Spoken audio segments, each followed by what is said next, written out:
Hello guys, magandang araw sa inyo lahat at magandang hapon na po dito sa Pilipinas. Kung nasaan man kayo sa anumang bahagi ng mundo, magandang araw po. Ito po si Mike Padua at nakita ulit tayo sa pinaka-latest update sa bagyong si Jenny.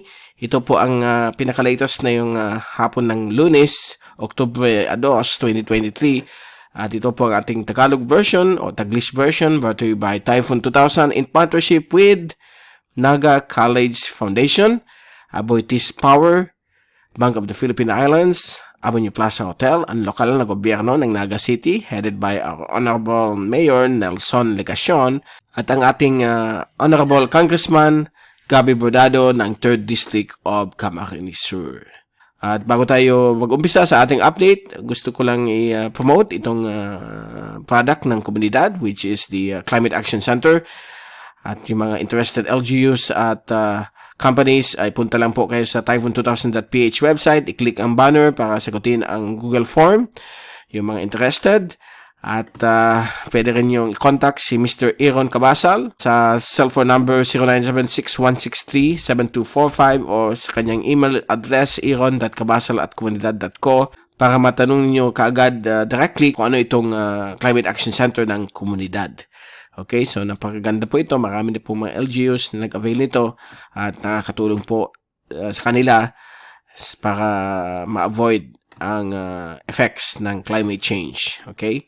At ito na po ang latest update sa bagyo. Ito yung fast animation mula sa University of Wisconsin Tropical Cyclone page at medyo lumaki ng ang bagyo. Large-sized system na po siya. Pagdating po sa hangin na 55 kph, nasa 1,000 kilometro ang kanyang diametro. At yung kanyang mata ay lalo pong lumilinaw, a sign na nagkakaroon po siya ng rapid intensification although bagyang bumagal yung kanyang paglakas. At malakas pa rin siya as of this time. From 150 naging 185 kph na po siya, 1 minute average. Ngayon nasa 195 na po, almost 200 kph. At nagsimula na po ito maghikayat ng hanging habagat although na ito yung mga last hura na po ng habagat. Nagbibigay po ng mga on and off rainfall sa western Mindanao, dito rin po sa western Visayas, lalo po sa may kaluran bahagi po ng Panay, at dito rin po sa may Mindoro, northern Palawan, at Calamian Group. Magiging mas malalakas ang ulan sa occidental Mindoro from Mamburao at sa Blayan. Kaya mag-ingat po kayo lahat dyan sa mga possible flooding at landslides dahil po sa epekto ng habagat. At ang mga coastal areas din po ng gitnang Luzon mula sa Pangasinan hanggang sa may Cavite, Batangas areas, mag-ingat po kayong lahat. Samantala, yung kanyang outermost rain bands na nagbibigay ng maulap na papuwirin na may mga konting-konting mga ulan ay nakaka-apekto na rin sa Hilagang Luzon, lalo po sa may silangan bagay ng Cagayan Valley like eastern at northern Cagayan. At sa Miyerkules at Huwebes, ito po ay makaka-apekto na sa areas po ng Batanes, Cubao Island. So mag-ingat po kayo lahat dyan habang ito po ay papalapit po sa northern Batanes at katimugan bahagi po ng Taiwan. Dito naman po sa labas ng ating bansa, mayroon isang shallow LPA dito nagpo-form sa may south of Guam. Babantayin po natin yan at mayroon pa posibleng mag-form dito within the next 5 to 7 days. Lalo na po na yun ay Oktubre na. Minsan yung mga bagyo ay sunod-sunod ang development after 2 weeks na halos absent po tayo ng tropical cyclone development, okay? O tropical cyclone formation. At yung zoom in satellite animation mula sa windy.com ay nakita po ninyo dito ang kalakasan po ng habagat. Although medyo nakakonsentrate lamang po sa kanluran bahagi po ng Mindoro, ay nagbibigay po yan ng mga on and off rainfall at thunderstorms. At gayon din po sa may areas po ng Palawan at kanluran bahagi po ng Panay at Negros.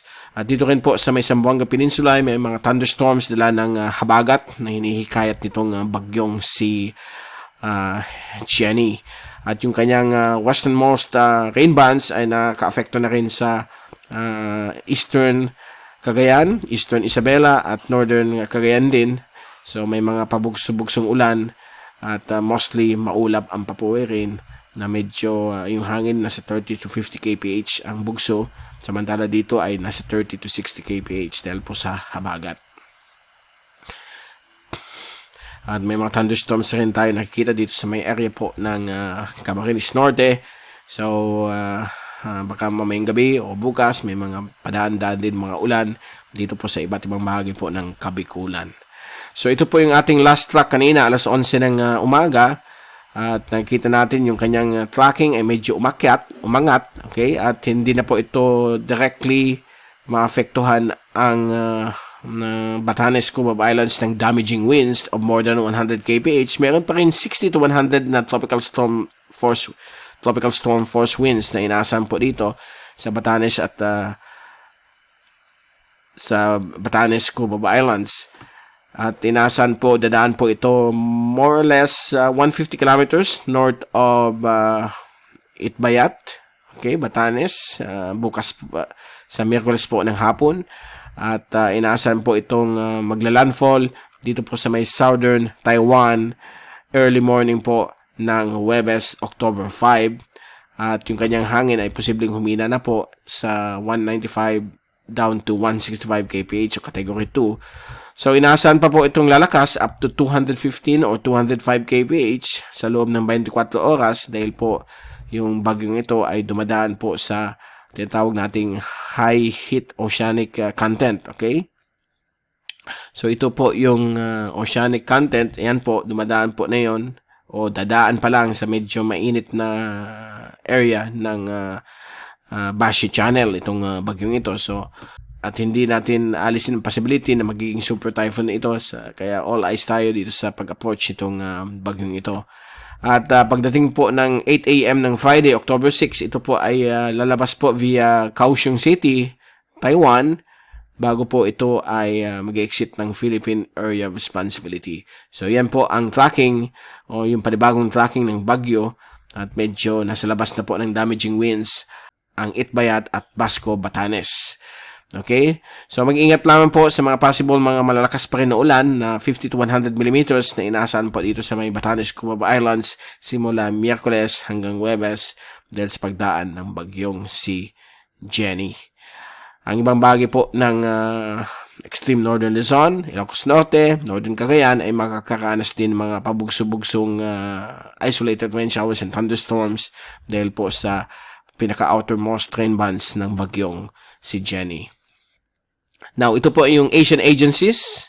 Lahat ng Asian agencies nag-agree na dito po siya magla-landfall sa may area po ng southern Taiwan sa darating pong early morning ng Thursday.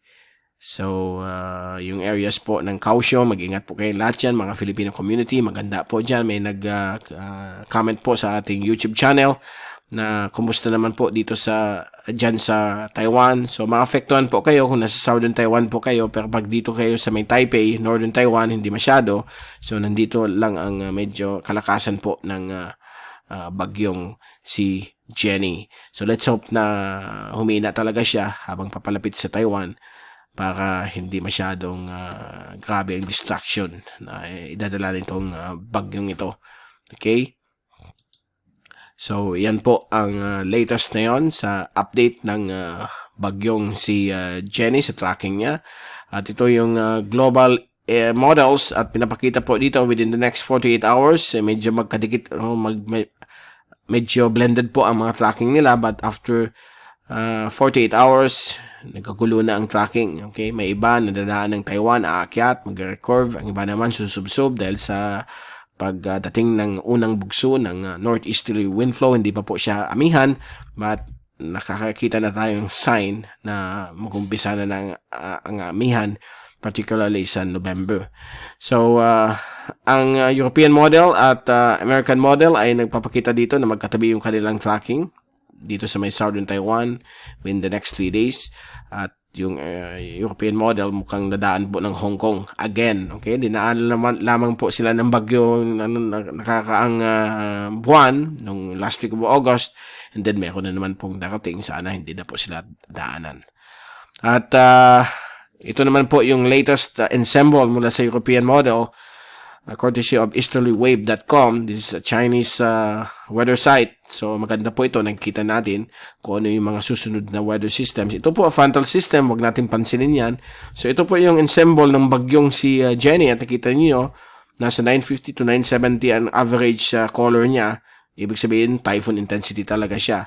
Pero itong kasunod niya, na wala pa siyang tag ID, kasi ito pa lang yung magiging frontal system, 96W ito, nakalimutan ko sabihin, 96W LPA.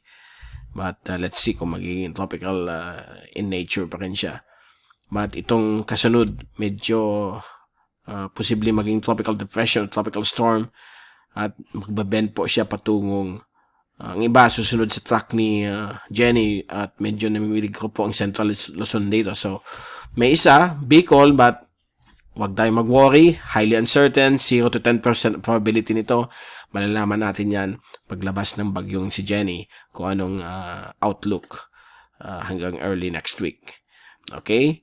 So, bago tayong paalam, ito yung rainfall accumulation forecast for the next 3 days hanggang sa Miyerkules. At nakikita po natin, ito po yung track na gagalawin ng bagyo. Ang 50 to more than 100 millimeters ay inaasahan po sa may Batanes, Cubao Islands at Southern Taiwan. While the rest of Babuyan Cubao Islands ay mukhang nasa less than 20 millimeters. At halos wala tayong maranasan sa Luzon, except po yung kanluran bahagi po ng Camarines Sur, Balatan, and Pasacao, may mga thunderstorms dala ng konting epekto ng habagat. Okay? At gayon din po sa Visayas at Northern at Western Mindanao sa mga peninsula, may mga localized thunderstorms. At dito po nakatutok yung last hura ng habagat. Nagbibigay po ng malalakas ng ulan na 20 to 50 millimeters. Magiging grabe po ang ulan dito po sa may Sablayan, Occidental Mindoro at Mamburao. So ito yung mga areas na medyo delikado po sa mga pagbabaha at landslides. At gayon din po yung kanluran bahagi po ng Gitnang Luzon mula sa Western Pangasinan hanggang dito po sa may Cavite, Batangas area, yung coastal waters or coastal areas ito, at coastal waters ay medyo malalakas din yung ulan, up to 50 millimeters, at 20-30 millimeters naman po sa Calamian Group, at dito naman po sa may Northern Palawan, nasa 10 to 30 millimeters, at itong area po ng Western Panay o kanluran bahagi ng Panay ay magkakaroon din po malalakas na ulan, up to 50 millimeters, and up to 30 millimeters naman po sa may area po ng Cuyo Island. Okay? Amanpulo, kasama po dyan. Pamalikan. Dito rin po sa may Negros Western sections, may 10 to 30 millimeters na ulan for the next 3 days. So, nothing to worry about it. Okay? So, yan po ang pinaka-latest sa ulan sa susunod na 3 araw dito po sa ating bansang Pilipinas. At dyan muna natin tatapusin ang ating update at babalik ulit tayo bukas upang ibigay sa inyo pinaka-latest sa bagyong si Jenny. Mula sa Typhoon 2000, ito si Mike Pado ang papaalam. Mag-ingat po tayong lahat. Be #WeatherWiser, #TyphoonWiser. At maraming salamat po sa pagsuporta at pagpanood ninyo dito sa ating YouTube channel ng Mr. Typhoon. God bless and stay safe always.